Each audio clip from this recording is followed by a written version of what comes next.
బాలయ్య బాబుకు మాత్రమే సాధ్యమయ్యే డైలాగ్స్, ఆయనకు మాత్రమే సాధ్యమయ్యే విజువల్ ఎఫెక్ట్స్, ఆయనకు మాత్రమే సాధ్యమయ్యే పోరాట ఘట్టాలు, బోయపాటి సీన్ చేసే మ్యాజిక్ ఆయనకు మాత్రమే పరిమితం అని చెప్పాలి.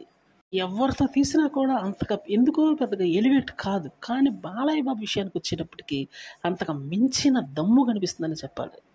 తమనిచ్చినటువంటి బ్యాక్గ్రౌండ్ మ్యూజిక్ గూస్ బంప్స్ తెప్పిస్తున్నాయి.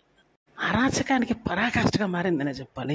అఖండ 2 టీజర్ సంచలనం సృష్టించే విధంగా మాత్రం ఈ టీజర్ ఉండబోతుంది. దగ్గర నుండి కానీ పరిశీలిస్తే మాత్రం ఈ టీజర్ గూస్ బంప్స్ తెప్పిస్తుంది. ఇరుగులేనటువంటి హైప్కి ప్రత్యక్ష నిదర్శనం ఈ టీజర్.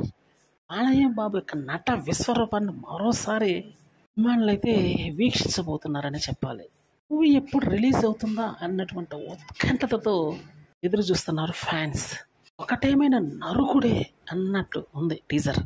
బాలయ్య బాబుకు మాత్రమే సాధ్యమయ్యే ఫీట్ ఇది. ఆయన ఎటువంటి ఫీట్స్ చేసినా కూడా ఖచ్చితంగా అభిమానులు ఆదరించడమే కాదు, క్లాప్స్ విపరీతంగా పడతాయి. వేరే హీరోలు చేస్తే మాత్రం ట్రోల్స్ విపరీతంగా పడతాయి.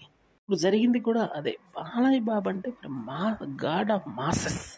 ఇదే ఆయన యొక్క పవర్.